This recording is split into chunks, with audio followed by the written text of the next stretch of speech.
Good morning and welcome to the weekly LNG News Flash. Here's the latest news we have selected for you from all over the media. We start today's LNG News Flash with breaking news. Occidental Petroleum has launched a hostile bid for Anadarko Petroleum in an attempt to stop its planned acquisition by Chevron. Occidental's intervention raises the prospects that there could be a bidding war for Anadarko. You can read more details on Finance, Yahoo, LNG World, and F&T, between others. And another top story. Qatar Petroleum plans to increase its LNG production by over 40%. It has issued invitations to tender for the engineering, procurement and construction for the 4 LNG trains and for its expansion project, plus an invitation to tender for the construction of more than 100 LNG vessels to meet its expected output increase. With such an order, Qatar will lock up shipbuilding capacity so LNG projects who do not ensure LNG shipping options in parallel may have difficulties. For the entire analysis, you can read articles on S&P Global, offshore energy, and LNG world shipping. President Donald Trump is said to favor granting the Jones Act waiver for coast-wide productions of LNG, which would allow the use of foreign-flagged vessels for this purpose. Just a reminder, Jones Act vessels must be built in the United States. However, currently there are no Jones Act qualified LNG carriers, which encourages the importation of energy rather than the use of energy made in America. Additionally, building the vessels in America would be 2 to 3 times more expensive than building them in South Korean yards. You can find more details on this controversial issue on Bloomberg and Maritime Executive websites.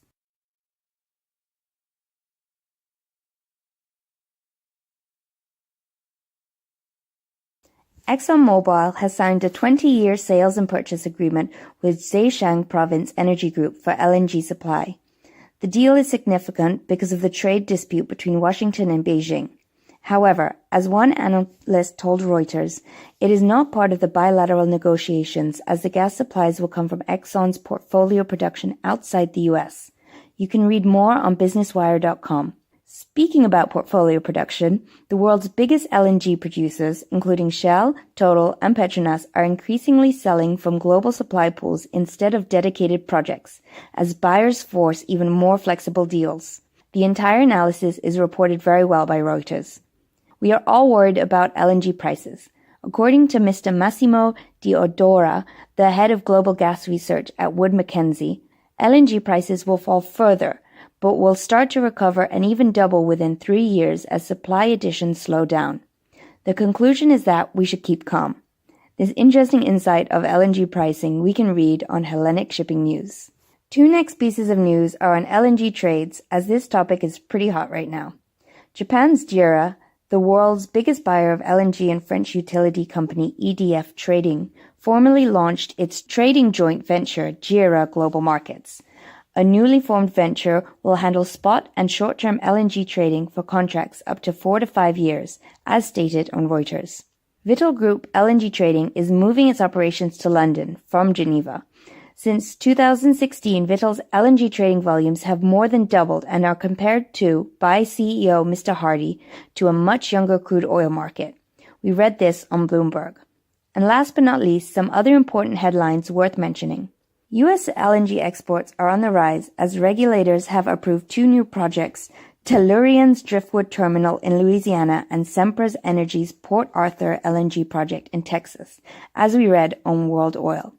And the Cameron LNG Train 1, located in Louisiana, has reached the final commissioning stages as stated on NASDAQ. Thailand's government liberalizes the energy sector to boost competition, and state-owned PTT will not be the nation's sole LNG importer. In view of this reform, the largest power producer, EGAT, or EGAT, will begin LNG shipments by September this year. More about this news you can find on etenergyworld.com. The European cruise and non-cargo lines are first to turn to LNG fuel. It benefits shipyards in Germany, which are tapping a booming cruise industry. All but 2 of 11 cruise ships on order at German Wharf are LNG propelled, and Wharf's order books are full till 2023. You can read all the analysis on Bloomberg. Golar and Keppel Joint Ventures, who signed a 20-year charter with UK supermajor BP, have received $700 million in financing for a conversion of a Moss-type LNG carrier to a FNLG vessel named Jimmy, as stated on Callanish Energy. The project will liquefy natural gas on the Mauritania and Senegal maritime border. And finally, the Summit LNG has arrived to the Bay of Bengal ahead of schedule. It is the second floating storage and regasification unit that will regasify and supply gas to Bangladesh, as we read on the Daily Star. That's it for this week. Tune in next week for more news, and until then, thanks for tuning in. If you don't want to miss any of our episodes, make sure you subscribe to one of our media channels, including YouTube, Android Podcasts, iTunes, RSS, and SoundCloud.